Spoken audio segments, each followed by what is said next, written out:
So we're here with Dan and Eric, and we're going to have a demo of Malifeux? Malifeux the game. Okay, so who wants to start? Exactly. Dan, you want to give an overview? Okay. Malifeux's skirmish-sized miniatures game, about 5 to 7 models in a game. It does not require any dice. It's strictly a card-based game. Deck of cards, whether it's going to be the Malifeux deck with the wonderful artwork from Malifeux, or you can actually use a standard deck as well. We've set it up so you can do both. Basically, the core mechanic is the cards. It's basically opposed checks. One player plays a card and adds one of their statistics. Likewise, the opponent and the high player is the winner for the duel, they call it. And that resolves the effect, whether it's a spell cast, damage for a melee attack, initiative for the round. It's all based on kind of that core mechanic. You have melee attack values built into the weapons. Weapons have a set amount of damage. Spells have a casting cost, which is the number that you have to get on your totals. You have a willpower for any sort of fear checks, also for morale, that sort of thing, resisting spells. You also have, my brain's not working. There's also a magical affinity. There we go. Thank statistic, you. which allows you to basically tells you how powerful cards you can use out of your hand. So it's in essence a built-in counterbalance. The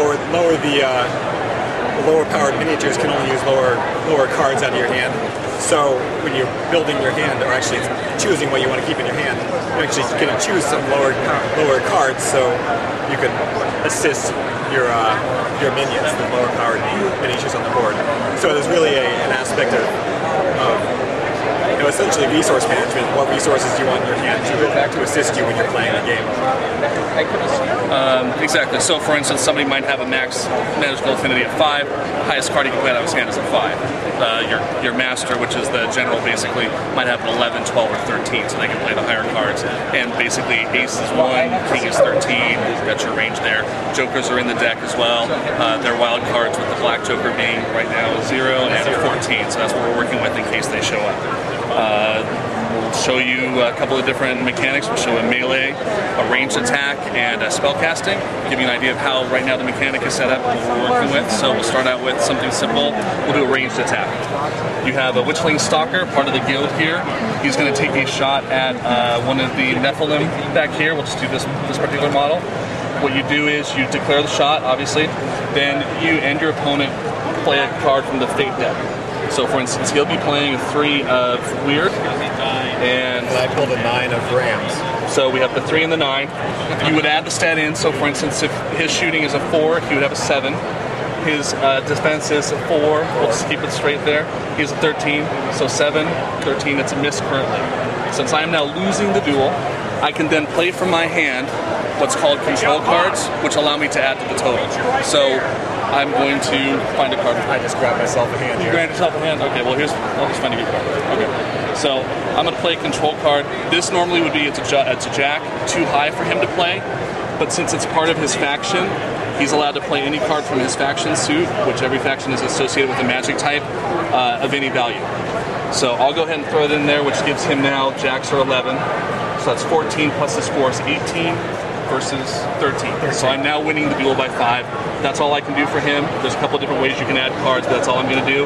So then Erik can add to his too. And so when I'm taking a look at my hand, I have a couple faction cards. These are the Nephilim cards, except they're too low to actually affect the battle. The other cards I have, the Jack, these are other factions.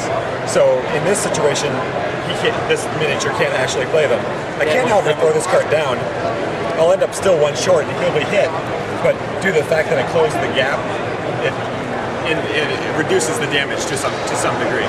The more you win by, it slightly ramps up the damage, but incrementally. Exactly. If you win by a ton, though, it can ramp it up significantly. So for instance, I won by 1. Just 1, yeah. So the pistol does 4 points. We're going to say it does 4 points for purposes of this. That's compared to his armor of 1. He has no armor. Deals him 3 wounds. So basically that's the mechanic for shooting. That's kind of the core mechanic for everything as far as the duel goes, but I'll show you how that works differently in different situations. So for that's just shooting. So melee, actually I'm going to show one more thing with melee here while we're at it. We're going to put 2 witchlings in here. This is a melee combat. The witchlings are going to be attacking. So the one witchling that's attacking plays a card. He also plays an additional card because he has a second combatant in combat and chooses the one he would like to use. So he's going to go ahead and instead of a modifier, you play more cards and then... Exactly, choose your better one. So it gives you options versus having to do a lot of math and modifying it that way. Because you're basically taking these cards off the top of the deck. Correct. Correct. So you don't see those ones, but you see the ones in your hand and then modify them later on. Correct. So I'm looking at, we'll use the same value here. This is a 12 versus... I pulled myself a king. So that's a 13. And again, although you have to play cards from your hand with a certain value, you have to have the right magical affinity value for it. Cards that are played from the top of the deck, it's the value on the card. There's no restriction on what you can play out of the deck. This is the Fate deck, essentially. Fate gave him a nice defense. Exactly. So he is looking at 13 plus the 1 defense. No, they have about 40. Sorry, 4 defense. Sorry, man. So 15 versus my 12. So again, I'm losing the duel as the attacker. I can then play from my hand. We'll show you a Joker. This is the green Joker. He is a 14 value, and he's whatever suit you would like to attach to. So I will play him in. Since I'm going to make it my faction suit, it lets me draw a card back into my hand when I play it. So that's how that works. So that actually makes me 20 lot. Yeah, and I redrew my hand, but okay, so 26. And out of luck, I ended up with a king of my faction, so I can play that one as well. Actually, I can't because that's no, it's of my faction, so I can play it. I also draw cards and it's also of my faction. Right. So we're looking at 26 plus 4 is 30, sorry. And we're looking at 12 and 14 is 26. So it's a miss. So that's a miss. Yep. If it was a hit, we would do the same thing as the ranged attack, where damage is based on the difference, and I would either use my difference total, or we would go ahead and look at the damage for the weapon and decide if I want to use that. So basically, a more successful hit can deal more damage than the weapon normally would. It's kind of an addition. And also, we should note that while we're just freely playing cards out of our hands, you only have a limited resource in your hand.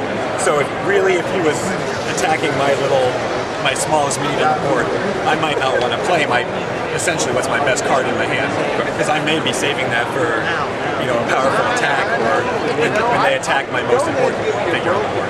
Right. So how does the magic system work? So magic system would work, for instance, we'll have a spell, we'll say Sonya has a spell that does damage. We'll go ahead and mix in a combat spell here.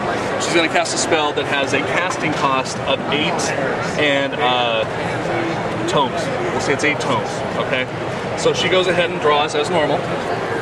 It's Black Joker, that's a 0 value, but it is also a wild card, so I will call that tomes. So I already have met that part of the casting cost requirement, which is the suit. You have a suit for some of the spells, some don't, just they have a value. In this case, I need the tomes. So I got my tomes, now I need my 8. Look into my hand, what can I play? Her her magical affinity is 11, so she can play anything that's 11 or less. So I've got a good range of cards in here, just about anything will work.